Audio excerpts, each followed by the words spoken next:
espiritualidad en diferentes momentos para que él pudiera transmitir sus experiencias y plasmarlas en sus obras.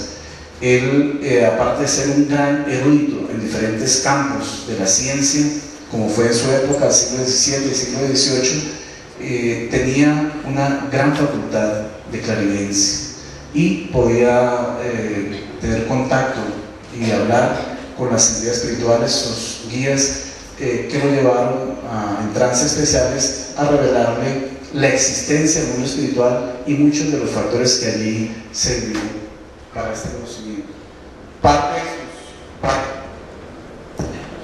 Parte de sus principales obras están hoy disponibles para todo el mundo y esta es apenas una frase de estos escritos espirituales, un compendio de los escritos teológicos espirituales de Emanuel Swedenborg, donde narra lo siguiente: el espíritu de un hombre recién salido del mundo es reconocido por sus amigos y por aquellos a quienes se le ha conocido en el mundo que le instruyen de lo concerniente al estado de la vida eterna.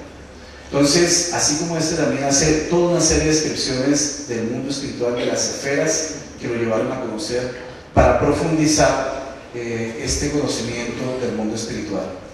Y decíamos que Emanuel Swedenborg es de los precursores, porque cuando vino el proceso de la revelación espírita y apareció la codificación, en el proceso, Kardec, en la pregunta 160, preguntó al mundo espiritual: ¿vuelve el espíritu a encontrar de inmediato a aquellos que conoció en la tierra y que murieron antes que él?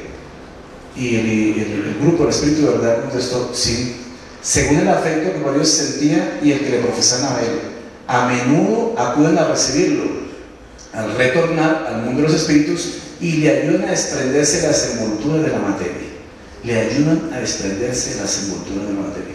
¿Cómo le ayudan a desprenderse de las envolturas de la materia? Es un proceso, digamos, de atendimiento fraterno, de atención fraterna, que esos equipos espirituales hacen para el mundo físico.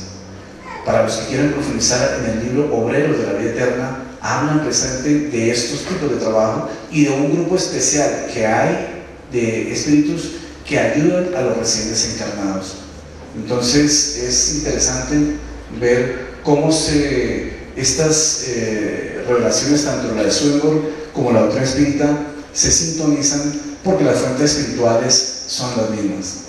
Y observamos cómo investigaciones que han sido publicadas posteriormente a la aparición de la codificación espírita, como este libro, Visiones en el lecho de muerte, de Sir William Fletcher Barrett,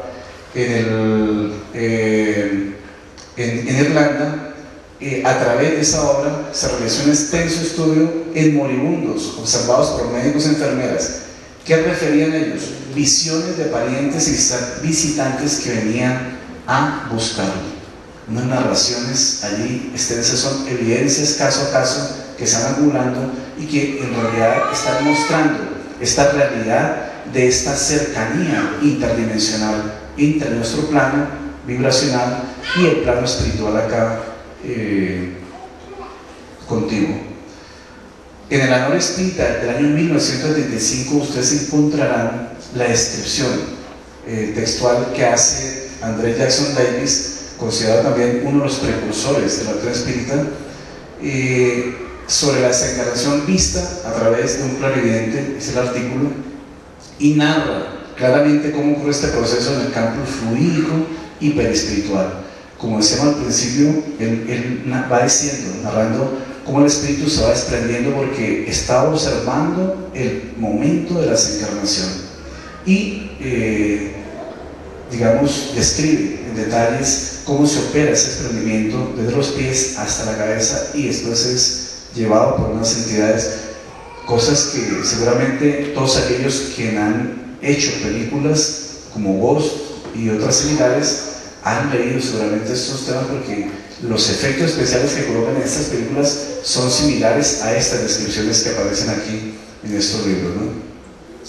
Igualmente interesante el trabajo en el tema del profesor Cícero Marcos Teixeira, que publicó esta obra Anatomía de la Desencarnación, donde está enriquecida por una serie de estudios de casos donde muestra con algunas imágenes, unas plasmaciones, cómo fueron atendidos algunas personas que pasaron a esa dimensión espiritual a través de la puerta de la mal llamada muerte, de la desencarnación. Entonces muestra figuras como estas donde esos grupos de personas, esas siluetas que ustedes ven allí, son en realidad asistentes espirituales que están asistiendo a la persona que está en el proceso de desencarnación. Y Dios, en su infinita justicia y bondad, no descuida absolutamente a nadie. Todos son realmente atendidos con mayor o menor merecimiento. Pero hasta la persona que muere por ahí en el aislamiento más precario, hay grupos espirituales que también lo atienden y lo ayudan en este proceso. Entonces hay especialistas en ayudar a desligar estos fluidos para que cuando el momento llega sea en realidad más acertado el proceso a la integración a la dimensión espiritual. Así como aquí existen los equipos para atender a las personas recién llegadas al plano físico. Entonces están las salas de parto, los equipos médicos, de enfermería, etcétera, que están preparados para atender a los que están llegando a este plano. Igual allá también ocurre lo mismo, ¿cierto? Entonces el libro está lleno de varios casos, describen cómo son atendidos, cómo mientras el cuerpo físico queda acá en este plano, se forma un cuerpo dimensional similar dentro de esa dimensión espiritual, ¿no? Y cómo las entidades espirituales conducen a la persona muchas veces a salas de recuperación espiritual. Cuando desencarnan a través de enfermedades, entonces son llevados a clínicas espirituales donde en ese proceso son ayudados, son colocados allí para que puedan recuperarse en su cuerpo periespiritual, que es el cuerpo físico, una copia, una mala copia del verdadero cuerpo periespiritual, ¿no? Entonces, cuando ya se ha cumplido la tarea, se siente entonces la alegría de regresar a la patria espiritual. Y se considera que Allan Kardec entonces fue el primero que habló sobre la psicología de la muerte. En la obra fundamental, el libro Espíritus, año 1857. Si ustedes observan, las ciencias psicológicas estaban apenas en proceso de desarrollo y ya Kardec hablaba en detalle sobre la psicología de la muerte con diferentes preguntas a la espiritualidad. Y mira esta pregunta interesante que aparece a partir de la 149. ¿Es dolorosa la separación del alma y el cuerpo? ¿Ustedes qué dicen? ¿Es dolorosa o no es dolorosa? ¿No duele o sí duele pasar al mundo espiritual? ¿Ah? ¿Sí duele? No duele. Bueno, la espiritualidad respondió no. En realidad, esta separación del alma y el cuerpo no es dolorosa, ¿sí? Más nos duele seguramente las cosas que nosotros tememos y esos temores se llaman al principio, porque hay cosas que seguramente no hemos cumplido, o no las hemos hecho bien, o no hemos sanado todavía nuestro corazón, tenemos deudas pendientes emocionalmente, no hemos perdonado, no hemos aprendido a amar, y eso nos hace deudores con las leyes superiores. Y ahí es donde tenemos nuestro compromiso profundo para asumir una verdadera posición cristiana, espírita en nuestras vidas, que nos favorezca un ingreso al plano espiritual en esas dimensionalidades superiores. Entonces, a través de esas preguntas en el libro de Espíritus, que ustedes pueden profundizar en esta obra fundamental, se habla también, y Kardec indagó sobre cómo se opera la separación del alma y del cuerpo, y habla ahí de los que mueren por causas naturales o por causas provocadas, o los suicidas, etcétera, como Jorge ya explicó. Entonces, principalmente en el libro segundo del libro de Espíritus y en estos capítulos que hablan de esas ocupaciones y misiones de los espíritus, algunos de estos están ayudando a los recién desencarnados. Entonces es la influencia de la espiritualidad mayor dentro de los procesos de la vida y de la muerte misma. ¿Qué pasa entonces en el estado que podemos llamar post-mortem, después de la muerte? El cuerpo físico queda aquí y se disgrega en el mundo, ¿no? en la materia. Pero el cuerpo espiritual, el espíritu, pasa a la dimensión espiritual, a su esfera vibratoria correspondiente. El perispíritu tiene una densidad vibratoria. El perispíritu es una materia semifluídica y esa densidad entonces lo colocará en la dimensión, en la esfera espiritual correspondiente.